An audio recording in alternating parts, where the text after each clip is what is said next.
It's now been a week since 20-year-old Palestinian American Saif Musallet was killed while visiting relatives in the West Bank. His family tells CBS News he was beaten to death by Jewish settlers. He was supposed to be heading back to Florida this week. The incident comes as the Trump administration works to broker a ceasefire between Israel and Hamas in Gaza. CBS News Face the Nation moderator Margaret Brennan joins us now from our D.C. bureau with analysis on this. Good morning to you, Margaret. How exactly is this death being handled by the U.S., and does it carry the potential to complicate relations with Israel at all? Well, it depends on how much of an issue the United States government makes it. What we know is that the public statement by the U.S. ambassador, Mike Huckabee, are pretty strong words. He called it a terrorist act. That's pretty remarkable coming from him. He is someone who has a history of supporting the settler movement, whose members believe that God promised the West Bank to Jews, not Palestinians, and that they have a right to take that land.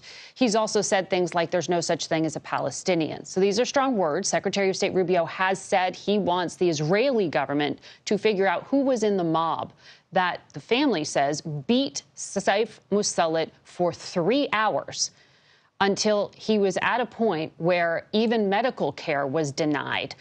They claim that the Israeli troops in the area to protect the settlers blocked an ambulance from getting him and giving him that emergency care. Saif Musallet's cousin told CBS that they have not gotten any information from American authorities or Israeli authorities about the 6 arrests that did take place, according to Israel, in connection with this crime. Now, this is politically charged because in the past, the settler movement has been sort of politically aligned with conservative movements in America and in Israel. In fact, President Trump, shortly after taking office, lifted sanctions on settlers who had been deemed extremist actors and sanctioned by the last administration. He has not yet condemned the violence. And in addition to this incident, Margaret, President Trump called Prime Minister Benjamin Netanyahu after an Israeli strike hit a Catholic church in Gaza. That killed 3 people. Israel expressed regret over it. But where does all of this put ceasefire negotiations? Yeah, that was the Catholic Church that the last pope used to call on a regular basis to check in to see if those who were sheltering there were getting food and care as needed. It's gotten a lot of attention, and we know from the White House podium, they made clear President Trump did not like this at all, and in fact had called the Israeli prime minister about it. The Israeli prime minister claimed it was a quote-unquote mistake, that the IDF accidentally fired on this church, where some people, including those who are handicapped, have long sheltered.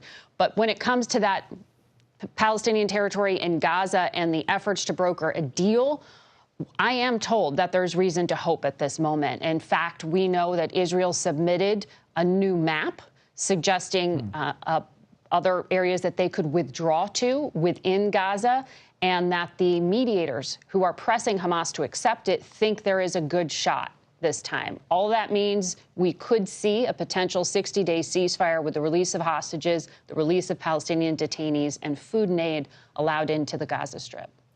All right, Margaret, great to have your insight this morning. Thanks for joining us.